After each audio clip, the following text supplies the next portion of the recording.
Have you ever wanted to listen to two random dudes on the internet talk about their views? Well, I'm Matt. And I'm Bill. And this is the Two Dudes with a View podcast.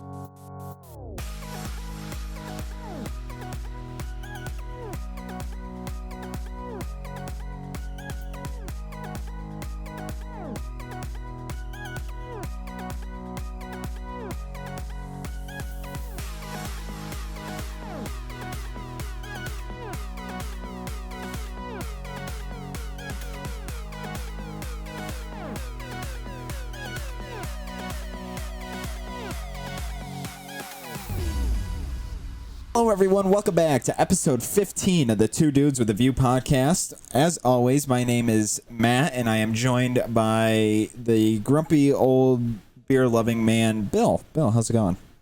Oh, not too bad. Could be better if it wasn't so damn hot out. I agree. Let's just jump into it. Let's not waste any time. I will say this. As far as weather for me, the real feel today was 95. Which is a little ridiculous.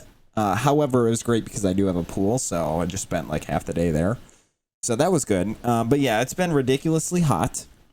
We're supposed to, within the next few hours, supposed to get a ton of rain that's going to last all through tomorrow. So when you're listening to this in the morning, it's probably downpouring at my house. The storm is about this, it's stretching from, last time I looked, Buffalo to St. Louis. So quite the storm, so I'm preparing for rain. But yeah, it's been miserably hot to the point where you don't even want to go outside. It's like you can feel the stickiness in your skin. It's just I cringe thinking about it. Anyways, yeah. What's up with yours? So the weather here is a moody bitch. 1 minute it's hot. Well, I shouldn't say 1 minute. I should say it's hot all the damn time. But then you get them rain spurts here and there. Now, that storm you're talking about, I think we just had it because it was thundering and carrying on like a prick here. So I'm pretty sure that's coming your way. Well, I can't wait. Like I said, when I looked earlier at now we're recording this Sunday night, and when I looked at probably 3 hours ago, it was stretching from Buffalo to St. Louis, and that's quite the storm. And there was a lot of yellow and red, which is the severe weather in it. There was a lot of that in it, so I'm hoping it's not horrible. I do have an update as well from last episode's weather report that I gave about the horrible winds and hail and all that when we thought it was a tornado. It was a microburst, actually. The Weather Service confirmed it was a rare version of the microburst that happened, so I guess that's cool that we had a rare microburst. It wasn't cool that it caused all the damage and whatnot, and hours worth of traffic issues and lane closures and what. But I mean, it was cool that we had a microburst, I guess. Yeah, but you live in New York, so traffic problems are just a thing of it's a daily normal. Yeah, but not around me usually. See, I'm not in the city, so I disassociate with the city. We still have traffic issues, but mainly because the roads suck, so everyone's trying to avoid the potholes everywhere. So. Oh, you got Pennsylvania roads? Oh yeah, it's bad. Quick diversion real quick, like 30 seconds. We got an on-ramp. I should say it's technically an off-ramp to an on-ramp, but it goes from one highway to the other, just outside of Syracuse. The ramp has been so dilapidated for like the past 10 years that they just keep patching it, and they at this point they'll never fix it. It's just that bad.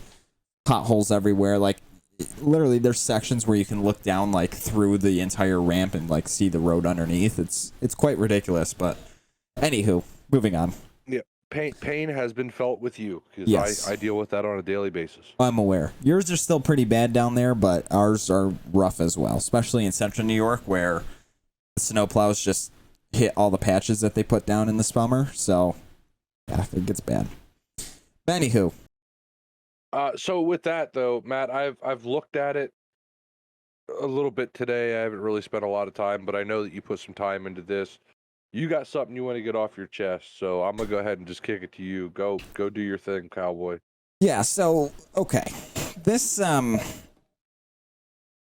we've talked about it before, and we did mention it. I forget what episode it was, but when this happened, we had mentioned it on that episode, and that was the Uvalde school shooting down in Texas. And we had mentioned, obviously, we didn't know a whole lot at the time.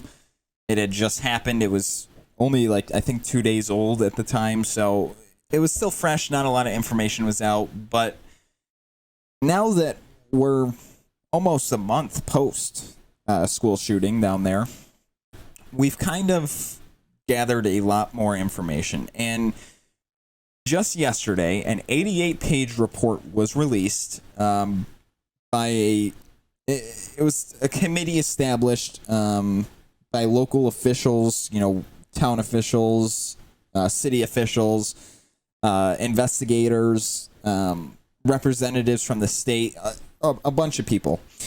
But this committee released yesterday an 88-page report about the incident. And I just want to quickly give some facts here, and then I don't even know how many points here that I want to cover and ask you, Bill, for your input on this, because I know you're going to have some both of us are going to have some strong thoughts on some of these, but I want to just give my quick synopsis of this. So, real quick. Before you do that, I trust your judgment in doing this.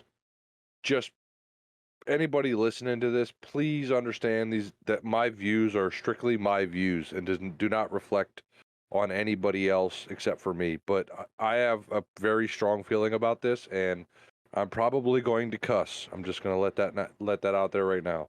Yeah. Okay, Matt, go ahead. And this is, well, like Bill said, it's a sensitive topic to begin with, and what we're going to talk about is not easy to talk about at times, but it's gotta happen, specifically with some of the things we're going to cover. But anywho, quick synopsis: 376 police officers were on scene during this incident while the incident was active, meaning the shooter was still there, still present within the building, still shooting, so on and so forth.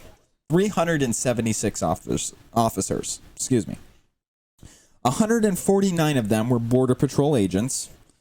91 of them were state police officials, whether they were actual, Texas Rangers or the state police of Texas, obviously, Department of Public Safety.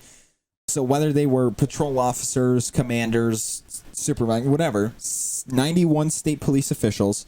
And then there was actually 14 Department of Homeland Security agents on scene as well. And then the rest were combined between, the sheriff's office and the Uvalde City Police Department and the Uvalde School Police Department, which I'll get into more of that later. But this 88-page report detailed essentially not start to end, but it kind of covered start to end, and it went over some of the things that just haven't sat right with anyone since this incident. And a lot of these, you'll see a common theme throughout them. But a lot of these are just like, you want to just yell at someone when you hear some of these. So, to begin with, we covered it before when this initially happened, but we know the suspect, and I'm not going to name names because they don't deserve that. The suspect had shot a family member, drove their truck, crashed it outside the school, ran in the school, entered room 111, which was a conjoining room with 112, meaning they were open and they could, walk back and forth between them, and ended up opening fire on that classroom, and leading to a massacre, I guess is what we can call it. It's the deadliest school shooting in Texas history, and it happened within minutes. And just the response to it was annoying, I guess, is a word. I don't even know the word. But within minutes, 19 children, 2 teachers were killed in these 2 classrooms. So, I'm going to kind of start from the top here about things this report listed. And Bill, I'm going to ask you as we go along here your opinions on this. And I want to cover this. So, right from the beginning, there's surveillance footage. There's 80 minutes of surveillance footage that has been released on top of other footage from other areas and whatnot. But initial surveillance footage shows multiple officers, actually 9 officers from the Uvalde City Police Department entering the building 3 minutes, just 3 minutes after the gunman had entered the rooms 111 and 112, where the victims were, where all the victims were, all 21 of them.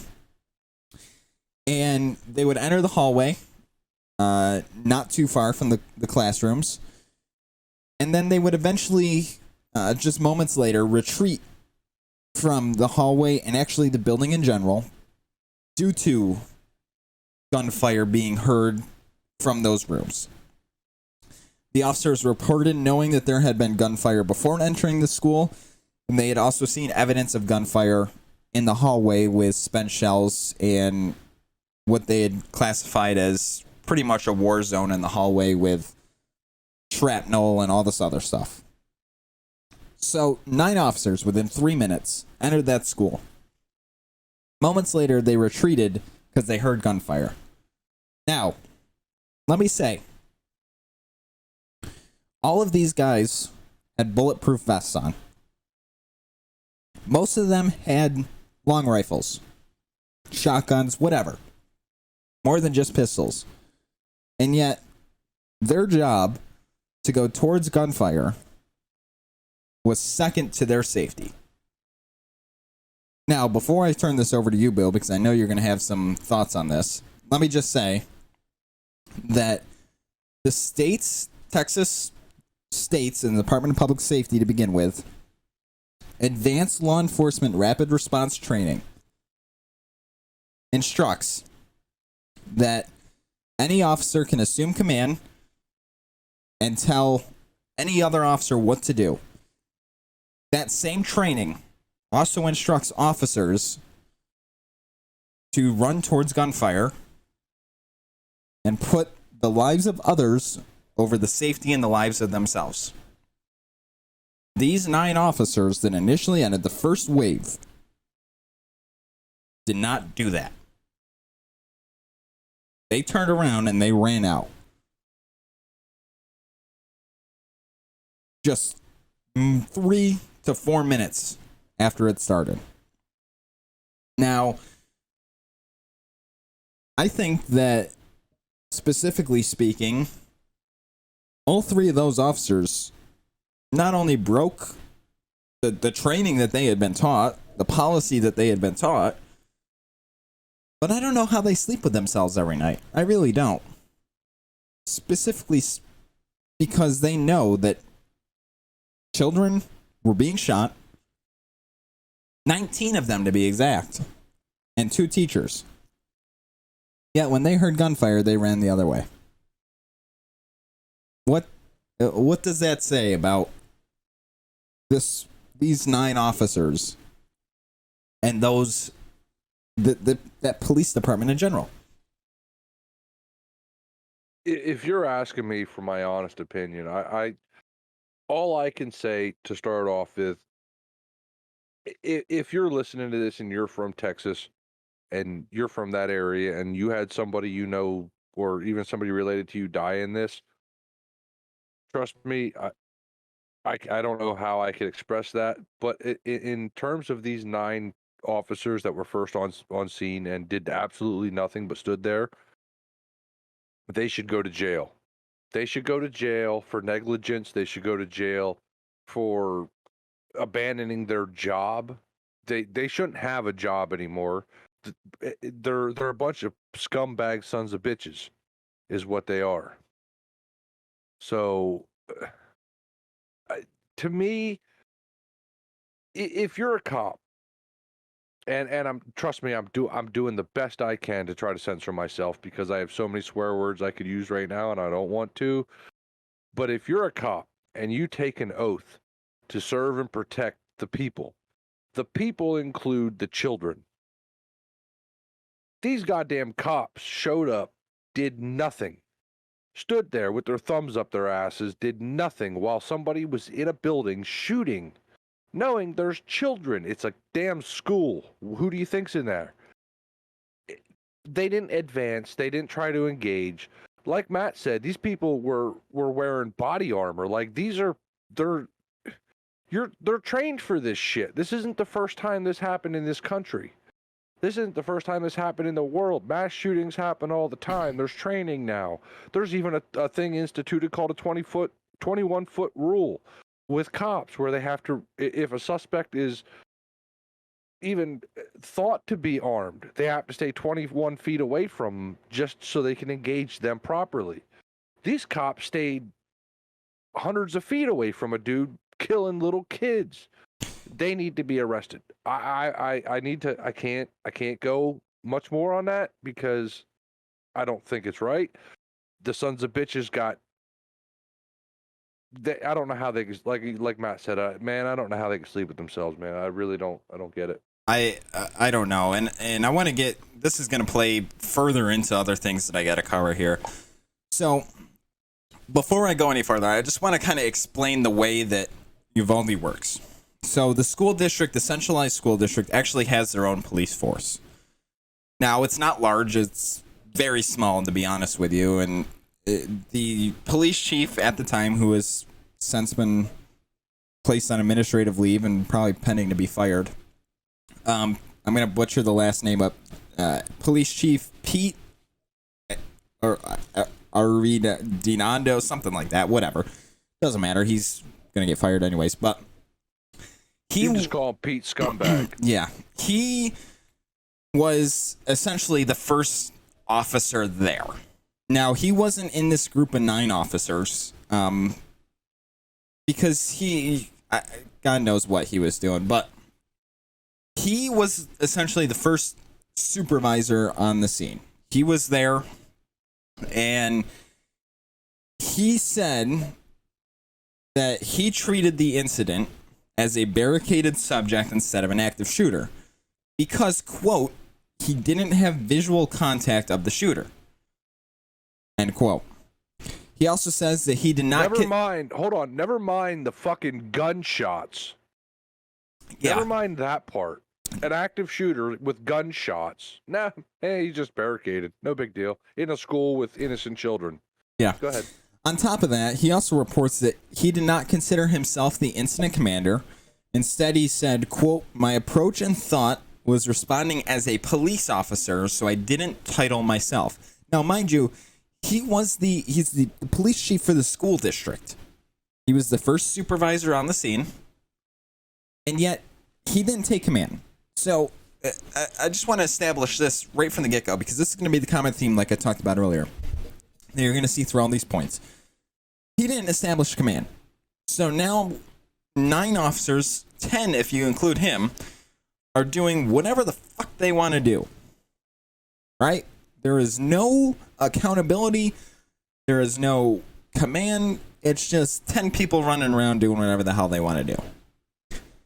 On top of that, he spent time trying to find master keys to get into the locks and trying to find some object, whether it be, what they call a break and rake or whatever, to essentially a breaching tool is what they were looking for. What he was looking for. So, a police chief, mind you, is looking for things that a responding officer, probably has in their vehicle, and, referring to the breaching tool, because 90% of police cruisers have one, whether it be some sort of Halligan bar or break and rake, whatever. And then he's also essentially running around like a chicken with its head cut off, looking for master keys, when they didn't even test to see if the doors were unlocked. Now, mind you, the doors were unlocked because the shooter walked right in from the exterior door. Just the door was propped open. He walked right in. And B, he made it into classroom 111. That The only way he can make it in is if that door is unlocked. So mind you, the shooter only went to these 2 classrooms. He's in these classrooms. And yet, the only way in is the door's unlocked. But this chief that could have taken command and probably could have cleared things up a lot quicker. Now, knowing him at this point, probably not, but I mean, who knows? He's running around on a wild goose chase looking for things that he doesn't need. He doesn't need a breaching tool because the door's not locked. He doesn't need a key because the door's not locked. And if he was smart, being a police chief, you would have thought he would have took command. And he, if I was in his position, I would have told those 9 officers either get in there or you're fired on the spot and I'm charging you with not carrying out your duties. Hold on. Wait, time out. This guy is a police chief. Mm-hmm. His units are on scene of an active shooter, well, a barricaded suspect in his mind. But either way, he doesn't know the resources he has available to him as a police chief. The boss, the guy in charge, doesn't know what he has available to him. Is that what you're telling me? I mean, it kind of seems like that at this point. Regardless, on top of that, even if he does know what resources he has available to him, he's not the one that needs to be getting those resources. And on top of that, none of the resources he was trying to get were needed. It was a wild goose chase for nothing, essentially, taking his time up not only as a supervisor, but just being stupid with the fact that he doesn't need to do it as a supervisor. Even if you needed those things, again, responding officers have tools for 4th century. And on top of that, responding officers are already, again, he's inside the building. So if something's going down in that building, he's got to keep his guard up regardless, because, even at this point, those 9 officers believe that he was, the shooter was in rooms 111 and 112. They're not communicating with this police chief, and the police chief's not communicating with them. So there's, again, no accountability. There's no incident command. There's nothing going on at this point, and we're 4 minutes in, at least 4 minutes in, with the officers being on scene for at least a couple minutes at this point. And there's no accountability. It's every man for themselves, even though 9 officers were together. On top of that, again, I mentioned this earlier, the largest response to this was Border Patrol, because, again, it was close to the border. It was like a 30-minute drive to the border, so there was a lot of Border Patrol agents. And hey, at this point, in my eyes, if something like this is going down, I want anyone that's got a pulse and a gun there that's a sworn officer, regardless of what agency they work for. I'll deal with politics later after this if I'm them. So, I mean, 149 Border Patrol agents, that might seem like a lot to some of you, but again, in my eyes, you got a small city here. You're very close to the border. State police and the sheriffs might be a distance away. So, I mean, again, give me anyone that's got a pulse and a gun and that's a sworn officer and tell them to do something. Obviously, they didn't do a whole lot, but regardless, the Border Patrol Tactical Team Commander, so they were the ones, essentially the first SWAT team on scene. And again, they were treating this like a barricaded subject at this time. At least this police chief was, and that was kind of the initial information that was relayed to everyone. Again, even though, like Bill said, there was gunfire, like 140-something shots were fired by this dude, both before, during, and after the police had both entered and left the building. So there was still active gunfire going on. But this Border Patrol Tactical Team Commander, no one knows his name, the report didn't specify him, waited with his entire team on a bulletproof shield that you would think a tactical team would carry. Apparently they didn't have it. And then again, a master key before they even entered the building, while the shooter was, again, still actively shooting. So, on top of, the school district police and the city police, now we got Border Patrol agents just sitting outside, too, waiting for resources that, again, master key, you don't need. Bulletproof shield. Seems you really don't like need they that brought either. Everything but the Secret Service is what they did. They brought everything but the Secret Service. I mean, yeah, pretty much. It kind of seems like they had. You had Department of local Homeland cops, state cops, FBI, Border Patrol, Who wasn't there? Yeah. And on top of this, now, again, every one of these agencies talks to one another. They all have communications. They're all using the same radio systems, different channels, but it's easy to turn a dial. I mean, a toddler can do it. So all of them have the ability to talk to one another, yet they're not. So there's 149 Border Patrol agents and a tactical team that is doing whatever they're doing. You got these 9 officers and this police chief that have essentially gone rogue, and he's doing whatever he's doing. They're backing out and not running towards gunfire.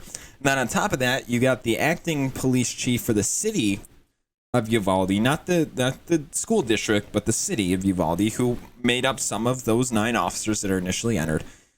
Lieutenant Mario Pagaris, he would eventually come on scene. Unspecified amount of time later. I'm sure we'll figure that out in this once this report gets more than 88 pages.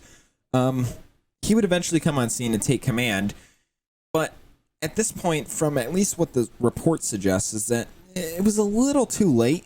You think, by this point there was, I lost count at 30. I don't even know, but at this point there was 30 police officers in the hallway just outside the door of rooms 111 and 112 that were just sitting there, just chilling. Again, heavily armed, bulletproof vests, tactical in a way, at least for street cops. And then again, you had this tactical unit from the Border Patrol just chilling, waiting for resources that, again, they didn't need. They waited in a hallway. Now, there's 80 minutes of footage from this hallway, 73 of which are them just standing in this hallway. The other 7 are them actually doing something. And let me mind you, it's been altered in most of the videos of this, but you can find it if you really want to, and I'm not going to link it or anything because it is very, very sensitive. But this security footage, 80 minutes of it, and 73 of which were these officers standing in the hallway, 30 plus, at least. Again, I lost count. There was screams of children in the background that had been shot. At the beginning, there was gunfire. So they knew what was going on. These officers knew what was going on. But they waited 73 minutes in the hallway. Matter of fact, one officer is seen putting his handgun in his holster, walking across the hall and getting some hand sanitizer out of one of the dispensers hanging on the wall. Just sanitizing his hands real quick. On top of that, there's one looking at some notifications on his phone there. There's one, they got a picture of him. He took a phone call in the middle of it while standing in the hallway. Now, mind you, again, there's screams in the background, gunshots, so on and so forth going on. They knew what was going on. They waited 73 minutes in a hallway. Welling, very aware of what was going on. Yeah, in the 40 plus interviews that were conducted previous to this 88-page report being released by officers and witnesses and all that, some of the officers that were reported gave very contradicting and confusing information about what was going on at the scene to this panel and this committee that was interviewing him. Officers from different agencies. Some reported not knowing there was victims in the room, which I call bullshit on.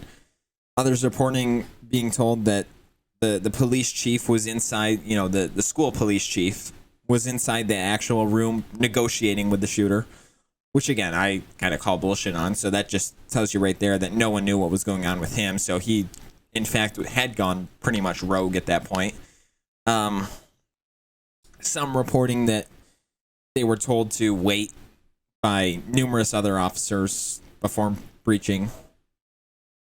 All while, again, at this point, there's no command being established. There's a large lack of communication between, really 4 different agencies: the school police department, the city police department, border patrol, state officials, on top of all the federal government that was there, Department of Homeland Security, so on and so forth. So everyone's being told different information. No one's doing anything, yet Members from all agencies, at least the majority of them, large ones, Border Patrol, State Police, local, were just sitting in this hallway. 73 minutes. Just sitting there, checking their phone, hand sanitizing, taking phone calls. Just chilling there. Like, just a normal Sunday afternoon. And I would ask if these people are being investigated for negligence, but probably not, because if there was federal agencies there, then so all forgiven. the report suggested that the committee that released this report and is pretty much investigating the entire incident and how it unfolded, suggested that while the committee believes that these officers were in, not necessarily the officers themselves were in wrongdoing, but that there were major flaws in the entire response by every agency and every police officer on the scene. The committee said that it leaves the decisions to discipline, whether that's fire, reprimand, whatever, charge any of the officers up to the police agencies themselves in which that specific officer serves, and essentially the state DA's office or county DA's office if they wish to prosecute. So, I mean, the committee didn't say that these officers were by far doing their job impeccably, because that's not at all what they were saying, but they said that it's going to leave it up to the internal investigations within the departments to discipline these officers. Now, I'm just looking at that, from a Border Patrol perspective, 149 officers, that's going to take probably 30 years for them to investigate that incident, give or take. What do you think? 149 officers, the way the federal government works in federal agencies, yeah, that'll be at least 30 years before we see that report. And then on top of that, it's going to be... nothing happened. It's fine. On top of that, it's going to be like 7,000 pages long, and no one's going to want to read that, right? Like, there'll be some slaps on the wrist. They'll take out the high rollers, like the acting police chief for the city of Uvalde and the police chief for the Uvalde school, the centralized school district. They'll take them out because they're political figures. They're appointed, right? Or elected, depending on, whatever. They'll take them out. They're political figures. They're scapegoats. But these 376 officers that were on scene, and I'm not saying here, let me just be clear here. I'm not saying that every one of these 376 officers was in the wrong, because some of these guys didn't get there until, after the shooter was, done and police had breached the room. Some of them had just arrived. And I'm not saying, again, that all of them had a part in this, because some were instructed to assist with victims or evacuations, and they were doing their job. This report just states that 376 were on scene. Now, whether those ones that were evacuating individuals or just arriving knew what had happened, who knows? And I'm sure at some point that information will be coming out.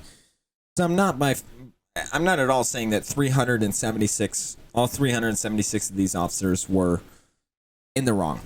What I am saying, though, is that the 9 initial officers that went in, the school district police chief, the tactical command team, and the commander from the Border Patrol, the 30 officers in that hallway that were just sitting there listening to children scream while they were being shot in a classroom. Those people, those officers, you can even call them that, those are the ones that were in the wrong. Those are the ones that need to be identified and dealt with. Because again, put in jail. Again, their training says that you run towards that gunfire. And with the door unlocked and them standing in the hallway on either side of the door, even if it's a 30-1, let alone a near 400-1, you would think, I'm just saying, if that was me and I'm at a blackjack table and or a poker table and my odds are 30-1, I'm taking that bet. Listen, if I can cram even 10 officers in that room, 10-1 with the amount of firepower, really, Come on. You gotta be kidding me here. They didn't just go in there with 9mm. These guys had assault rifles, shotguns, bean bags, You name it. whatever the hell. Yeah, AK-47s. Like they were armed to the teeth. They just stood out there and had lunch. And not to mention, they consider that. I just want to bring everyone back to this. At least the school police chief considered this a barricaded subject. It wasn't an active shooter because he didn't see the shooter. Let alone, I mean, like you said, he didn't hear the gunfire or anything. Pfft, come on, it's not like gunfire is extremely loud and screams. But it was a barricade subject, that's all. So we're going to sit around and wait. Maybe we'll talk to him, let him come out. Maybe, take him to dinner before we arrest him type of deal. You know? That type of stuff. No, it's not like it was an active shooter or anything like that. Not at all. It's not like 19 children were being shot and killed and 2 school teachers that were just sitting there moments before teaching English, math, science, whatever it was. Maybe even just reading, having some playtime, you know? So elementary school. Do you notice, though, that these assholes that shoot up schools don't do it where the kids are old enough to fight back? They don't know what the fuck's going on. Yeah. Like, all these school shootings are elementary schools. They're just people go in there and start shooting little kids for no damn reason. Do that in a high school once and see how many people don't try to stab you, and these people are going to fight back. Yeah. I mean, it's the deadliest school shooting in Texas history. Deadliest. 19 children, 2 teachers, 21 total. And there's nearly 400 officers. Now, I just, to give you a perspective here, in the county that I'm in, if I called up every single police officer in this county, whether it be state police, sheriff's office, local police, if I called every police force and brought them to one location, I might have 150 officers. So that shows how many officers, and I got a big county. It's 113,000 square miles. 150. That shows you the amount of police officers that were on scene. 376. And not a single one of them.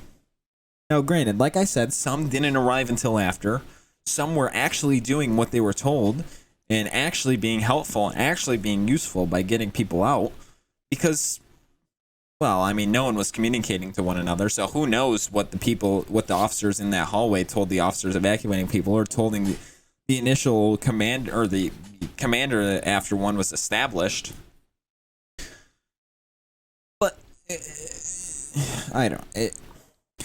And then on top of that, I just want to cover this because it is an important piece of the culture, but it's nowhere near as significant. I mean, we're talking 1% of this might have played. Well, it did play a factor potentially. But 1% of this played a factor compared to the 99% of it of the response. But the school had issues too. And part of that was reporting numerous reoccurring problems with doors and locks on the doors, including room 111 where the suspect entered and was barricaded. They were not repaired. They were reported, never repaired. On top of that, the school reported that there was a quote, culture of non-compliance with safety policies requiring doors to be kept locked, end quote. And then they also say there was a lack of good Wi-Fi and internet, which potentially played a role in delaying the lockdown announcement in the call, reporting that there was potentially an active shooter. But again, all of this is only 1%. Yeah, if the door was locked, the person might not have got it in. But what's saying that they're not just going to break the window? What's saying they're not going to shoot through a window? Again, yeah, it might have played a factor, but what would have played a bigger factor is, those 30 officers, even not even that. We didn't even have to get to that point. Those 9 officers walking into that room. 9-1. 9-1. 9 officers, 1 suspect. And yet, It wasn't an active shooter situation. It was a barricade subject. Hell, even the police chief who was in the school could have just walked down a couple hallways. One-on-one. Yeah, it's a little risky. Yeah, the police chief was probably outfired. I mean, the 17-year-old that shot had some sort of assault rifle. Police chief only had a pistol, as far as I'm aware. So yeah, there's a little bit of firepower difference. But if you exchange fire with that suspect, and that suspect exchanged fire with you, that means they're not shooting people. They're not shooting the people in the room. They're shooting at you. So you're keeping their attention. But no, let's go on a manhunt. My question is this. 9 officers went into this school. 9 officers stood in this hallway. 9 officers heard the gunshots. But not one of the 9 officers radioed that shots fired. That would lead this police chief in the school to assume that some dude decided to wreck his car, get his gun, walk across the parking lot, come into the school and say, fuck it, I'm going to barricade myself in here even though I did nothing wrong except for wreck my car. Yeah. Is that what you're telling me? And on top of that, I mean, this goes back to the whole lack of command and whatnot. There's no communication. There's no communication between those 9 officers and the police chief. There's no communication between the police chief and those 9 officers. There's 9 officers and the remaining, let's see if I can do quick math, 67, sorry, responding officers incoming. There's no communication whatsoever. There's no communication between those 9 officers and the tactical team from the Border Patrol. There's no communication between the Border Patrol and what would soon to be the commander, the incident commander, police chief, the acting police chief for the city of Uvalde. There's no communication whatsoever. None. 0. And what little communication there was, it was confusing because, again, officers reported that they heard numerous things. And there was multiple officers from multiple different agencies reporting they heard completely different things. One officer saying, we knew there was gunshots. The other saying, no, we didn't. Some saying, well, we didn't know there was victims trapped. One saying that the police chief for the school district was inside the room with the shooter, negotiating with him. Which, honestly, that's a little far-fetched to even think is true. So I don't know why they even thought that was accurate. I can't wait till the radio communications from this get released. So, and I respect, so the mayor of Uvalde has kind of been the one releasing all this information. He's on the committee that released this report, and I respect him a ton. I've never met the dude. I don't know what political stature he's in and whatnot, but I respect him for what he's doing. Because he said, well, I'll just say this 88-page report, yeah, we got it today. Well, actually, it was yesterday. The families of the victims got it before. He released it to the families of the victims before the public got it. He's releasing he released the 88 minutes or the 80 minutes of hallway security footage on top of the footage of those 9 officers walking in and coming out. And again, other security footage. He's released that. But he released it to the families of the victims first. On top of that, when he released this report, he committed saying he's going to release the body cam footage, at least from the officers he controls, which is the city of Uvalde. He said he's going to release all body cam footage from that day, unedited, to the public. But not until he releases it to the families first. So I respect him for doing that. But he's been, as far as I'm aware at this point, and again, I don't know who this dude is. I haven't kept up with him. But he's, at least from what I've seen, he's being very transparent. He's being very open with all this information. They released an 88-page report. They released 80 minutes of hallway security cam footage. They're going to release hours of body cam footage. I mean, just hours between, I don't know how many Uvalde city police officers were on scene. I know at least 9 of them were. So, I mean, if they were on scene at least 80 minutes, that's at least 9 hours, closer to 11 hours if you add in, all the other, but that's 11 hours of footage right there to scrub through, which will be interesting to see. But yeah, I can't wait till they release the communications of this, the transcripts, the rest of the security footage, the body cam footage, more interviews with what was going on, the internal investigations of both police chiefs, both the acting police chief for the city and the police chief for the school. And I hope that the Texas Department of Public Safety and the Border Patrol, specifically because those two were the largest responding agencies, do an internal investigation. I hope they do. And I hope they do an accurate one and release the findings of it. I know the Department of the Department of Public Safety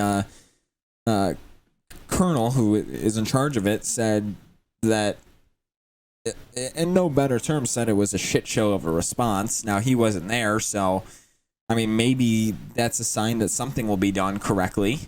Who knows?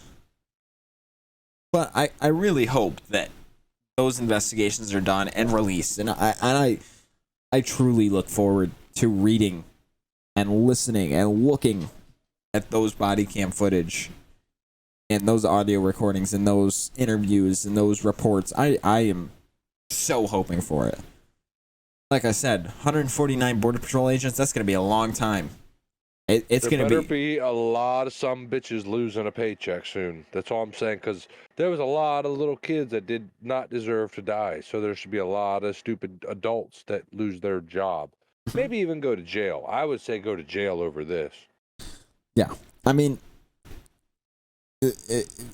as someone who wants to be a police officer, you take that oath, right? You understand the risks. You're not every job you're handed a bulletproof vest and a gun and say, here, run towards that gunfire, or run towards the person with a knife, or go break up this domestic between two parties that want to kill each other right now, or go investigate this murder. That's not a normal job. But you take that oath to do it, no matter what. You take that oath to put their lives over yours. And the sad thing here, and I can't believe I'm about to say this, but the vast majority of police officers in this country, and I don't know what the statistic is for it, but the vast majority of them are either reserve military, former active duty, or still active duty military members. Yeah. These are the people going to fight the terrorists. But they can't even protect us from people in our own country. That is sickening. Yeah. And at least around here in New York, where I am, you actually get credit. So you have to take a civil service test to become a police officer. You actually get 10 extra points on your test. So even if you don't answer a single question on your civil service exam, if you are former or active duty military, you get what they call a veterans credit. You get 10 points automatically on your civil service exam. So if you get 100 on your civil service exam, you actually get 110 if you're active or former military. So yeah, they're actively recruiting former and current military members, whether they're reserve, retired, currently active, whatever. They're actively recruiting them. And like Bill said, these are the people going overseas to fight. And yet, they can't even walk into a school and take down one dude. One dude. Now, I'm not saying it's easy. And if it was easy, everyone would love police and everyone would sign up to do it. It's not easy, but that's your job. That'd be like a firefighter walking up to a building, knowing there's victims inside, and saying, opening the front door, walking in 10 feet and going, nah, it's too hot, I'm walking out. It's no. That'd be, I mean, I hate to go to this because it's nothing like it, but it's a good analogy. It'd be like you walking into Subway and the clerk looking at you and going, what do you want? You say, I want a turkey sub with provolone cheese, lettuce, and tomato on it. The clerk making the sandwich, putting the bread down, cutting it in half, and looking at it and go, nah, I got to this point, but that's too much work to do. I'm good, and just putting the sandwich back and not serving you. It's the same thing. You wouldn't expect that from it. So why are we expecting it from these guys? What? No. 9 officers walked in that building, heard gunfire, saw evidence of gunfire, and did absolutely nothing. Matter of fact, they did something that's stronger than walking into that room that, again, was unlocked. They did something stronger and made a stronger statement than going in and shooting the guy that was shooting kids or taking him down, whatever. They made a stronger statement by turning around and walking backwards. That right there. And again, I speak for my views, Bill speaks for his views, but I support the police. I really do. But I only support the ones that are doing the job correctly and are good people that are doing it. You can do the job correctly all you want, but you could be a complete jerk while doing it. And that's not the kind of police officer I support. I support the ones that are doing their job correctly, but are doing it for the right reasons and are the right people doing it. These 9 officers, and even the 30 that were standing in the hallway while they heard screaming, they aren't the ones. And I'd be willing to bet right now that if any one of those cops would have walked in that building knowing that one of their kids or one of their family members were in that building, they would have, at least if they had a heart, would have been like, you know what? I don't give a shit what you just said. I'm going to get this son of a bitch one way or the other. And if I die, well, then I'm going to die with these people. But I'm at least going to die trying to protect these people. Yeah. That's what they should do. All them cops, I watched the video of this big gang of cops standing in a hallway at like a T intersection, just standing there, hanging out,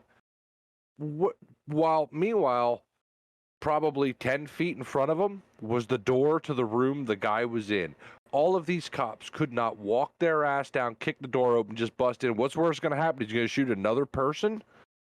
Okay, well, at this point, you don't know how many people he shot, so that's a risk you got to take. Yeah, and on top of that, unfortunately, that's a risk them little kids are going to have to take, whether they like it or not. But you standing out in a hallway and him knowing that, oh shit, gig's up, there's a bunch of cops out here. Oh, you're still alive? Not no more. Bang. You're still alive? Not no more. Bang. Like, why these cops didn't just... Plus, there's also video of cops at the window that could have taken a shot on him, but they could not get clearance to shoot because there was children in the area. What kind of policy is that? Let them shoot. If this son of a bitch is killing kids, and they could look through the window and say, oh, hey, look, little Jimmy's down there bleeding like a sumbitch, ain't moving. He's walking around with a gun. Let me put 2 and 2 together. Let me take the shot. Nope, you don't have clearance. We can't verify he's the shooter. What do you mean you can't verify he's the shooter? He's got a fucking gun in his hand and there's dead kids. That to me is verification.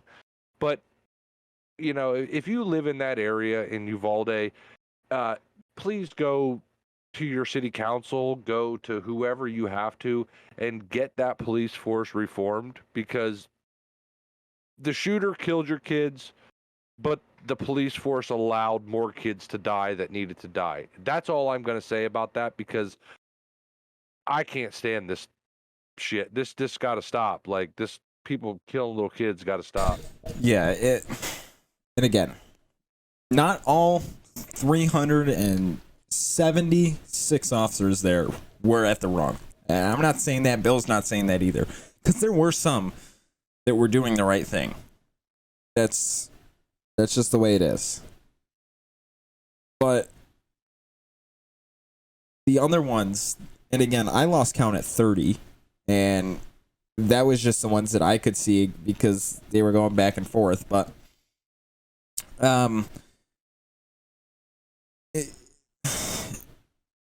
those officers are... I don't even know what the right thing to say is. I really don't. They don't deserve to be police officers anymore. Dereliction of duty and accomplice after the fact. Yeah. And again, they don't deserve, at least the ones in that video don't deserve to be police officers anymore. At the very least. They, and I hate to say this, but of those 376 officers, the ones actually doing their job and the ones actually helping people, whether it be evacuating them, whether it be holding a perimeter on the other side of the school in case they actually had no clue what the hell was going on, whether it be the ones that were responding to help family members find their kids, whatever. The ones actually doing their jobs will never get the credit. They never will. And it's just, it's sad that 39-ish officers, 40 officers, a couple police chiefs, whatever the number's in, take something that's so negative and just make it worse. It's unfortunate. And my final thought on this, and I don't mean to cut you off, my final thought on this is this was an elementary school. These are kids between the ages of 5 and 9 that the families no longer can celebrate birthdays and Christmases and, you know, look for milestones in life, like teaching them how to drive, hell, teaching them about sex. Like, you know, there's things that adults look forward to with kids. All these families, that's ripped away from them now. This shouldn't be a thing. This is the goddamn United States of America, like home of the free, you know, land of the brave. But right now we're the home of the free and land of the stupid. yes. And something's got to happen here. I don't even give a shit. If you're a Democrat, vote for a Democrat that's going to fix this shit. If you're a Republican, vote for a Republican that's going to fix this shit. No more of this he said, she said bullshit. How many kids got to die before somebody says, all right, enough's enough? Yeah. Listen, I'm not one, and we've talked about it here before, I'm not one that supports outrageous gun control. We've talked about it with the New York gun laws. I'm not one that supports, you know, any of the issues that come into play with mass shootings. Something's got to change, though. Here's my quick solution. Ready? If you're a teacher, obviously, if you're a teacher in school, you've went through a background check, which means that you don't have no felonies. You don't have nothing that's going to stop you from being around minors. Make it a law that all teachers have to get certified with a firearm. So that way, the next son of a bitch that walks into school, there's a school full of teachers that could be the first line of defense. Oh, you want to bust through my door and start trying to shoot my kids? No, I'm sorry. This pistol says I'm going to shoot at you first. Because odds are you're going to get killed if you don't have a gun, so you might as well fight back. Yeah. And, you know, just to kind of wrap this up, I've said it before, none of them deserve to be officers again. And the unfortunate fact is it's not just there. While we're recording this, there is an active shooting incident going on right now in Indiana. Three innocent people shot and killed in a mall in Indiana. The gunman dead, shot by an armed civilian. 2 other people injured. It's not just schools. And while schools are the worst of the worst, especially things like we see in Uvalde with elementary schools, kids that are there just to be, to be honest, you don't do a whole lot in elementary school. You don't. It's just, you're starting out. And they paid the ultimate sacrifice for it. They paid the ultimate price. It's unfortunate. It really is. But welcome to America, I guess. That's about the only thing I can say. Where it happens daily. These little kids lost their future because of one guy that his brain wasn't wrapped too tight. You know, who knows what's going on, whether he had a bad relationship or whatever. But, like, he probably knew that the end game of this was him dying, so it was probably like suicide by cop, and it didn't pan out for him. It should have. I really wish it would have, but like if that's I don't know. There's ways around getting shit fixed. You don't have to go taking innocent people with you. No. And just to kind of wrap this up for today, the National Suicide Prevention Hotline and Mental Health Hotline have released a new number. It's a lot easier to remember than the long 7-digit number, the 1-800 number. The new one, just like 911, it's 988. You're having mental health issues. If you know someone that's having mental health issues, you know a tip, anything, you're suicidal, thinking about suicide, call 988. Because in the end of the day, not everything is easy to solve by itself. Sometimes you need help. It's hard to admit. Sometimes you do. And if one thing is reported, if you talk to someone, whatever it might be, it's better than walking into a school taking 21 lives. Just think about that. Just think about it. 988, if you're having any thoughts, if you know someone, it doesn't necessarily have to be about you. You know someone that's having thoughts and you don't want to get a hold of the police department. You're scared, whatever. Call them, they'll know what's going on. They'll know what to do. They'll be able to help. But with that being said, I want to wrap up today's episode. Bill, do you have any final thoughts that you want to cover today before we bring this to a close? No, but I really, there's growing up, there was a show called Jerry Springer. And at the end of the show, he always said something, and I always thought it was corny, but now it makes more sense than anything, is he used to say this: take care of yourself and each other. Like, just, there's no need for all this extracurricular bullshit. Yeah.